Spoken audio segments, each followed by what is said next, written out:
The Baleno has been quick to carve its own niche in the premium hatchback segment with the way it looks, the kind of space and comfort it offers, and of course the way it drives.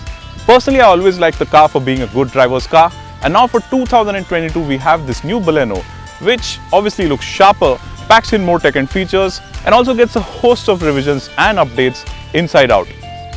But does all that help in making it a better driver's car? And how is it as a package overall now? Let's find out. The new Baleno's design is not a departure from the old cars, but is more of an evolution. The lines all around look similar, but at the same time there is enough distinction, especially at the front and rear. The headlamp units look sharper and are wider, besides which the grille design has been revised and integrates a chrome strip at the bottom that extends into the headlamps. The bumper design is new as well, but my favorite design element up front are the 3-element LED DRLs that look very premium in conjunction with the projector beams, especially from a distance, almost like a Japanese luxury car. The new car looks similar to the older one from the sides, but it runs on new 16-inch alloy wheels now. The new Baleno is also 5mm shorter in length and 10mm shorter in height, but you won't really notice that. The rear end looks a lot more appealing than before thanks to the new, sharper looking tail lamp design. So while the car looks more premium from the front, the rear end looks sportier now, and overall the new Baleno is a lot more appealing looking. Interiors are more modern looking as well thanks to a new 3-layered design for the dashboard, which also holds a 9-inch touchscreen now. The screen looks crisp thanks to its bright colors and sharp resolution and adds to the car's premium feel. The bottom of the dashboard is finished in a distinct shade of blue on the top variant, which continues onto the door trims and the seats as well. The Baleno also gets a flat bottom steering wheel now, besides a fresh design for the instrument cluster and climate control. My favorite inside the cabin though has to be the first in segment head-up display, which has a pop-up function that makes it look very cool. And as I found out while driving, it helps in focusing better on the road since the display is right in your line of vision, and you can also adjust its positioning depending on the driver's height. In keeping with customer demands, the new Baleno is also high on tech, and Maruti Suzuki has equipped it with a host of new features.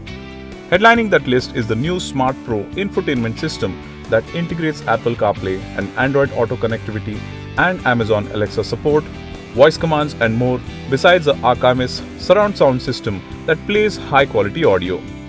There's connected technology in the form of the Suzuki Connect app as well, which offers a host of functionalities. The biggest addition to the feature list though is the inclusion of cameras all around that offer a 360-degree view. This is again a segment first and a help when maneuvering in tight spots. Maruti has given some features a miss though, like wireless charging and a sunroof.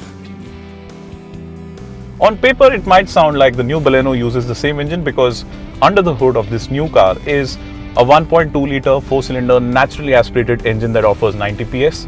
But Maruti Suzuki tells us that this is an all-new engine. And yes, the improved refinement can be felt right from the word go. But more importantly, it sounds quite nice, especially when you pick up on the revs.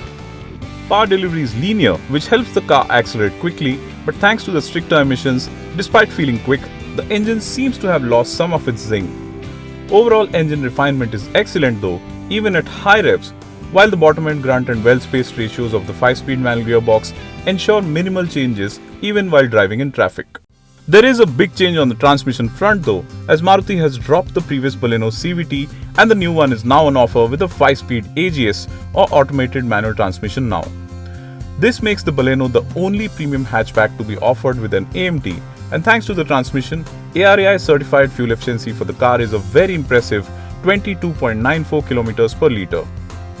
The AGS gearbox impresses too, as shifts are a lot smoother now as compared to its previous versions, and the transmission also responds better to manual inputs than before.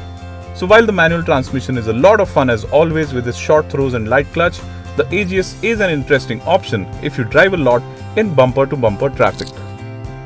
The Baleno has always been a likable car when it comes to handling, and the new one continues that trend well. The suspension has been retuned, and along with the responsive steering, it makes the car very confident around corners.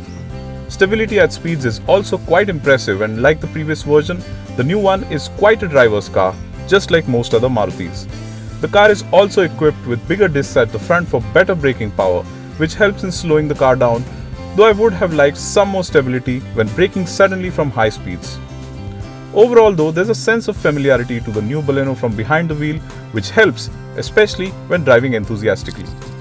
With prices starting from Rs 6.35 lakh ex-showroom, the new Baleno certainly sounds more convincing.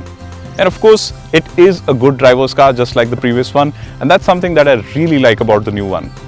The engine also feels more refined now, but more importantly, it's the improved responses and the improved smoothness of the auto gear shift or the automated manual transmission that really impress and help in making this one an even more wholesome package.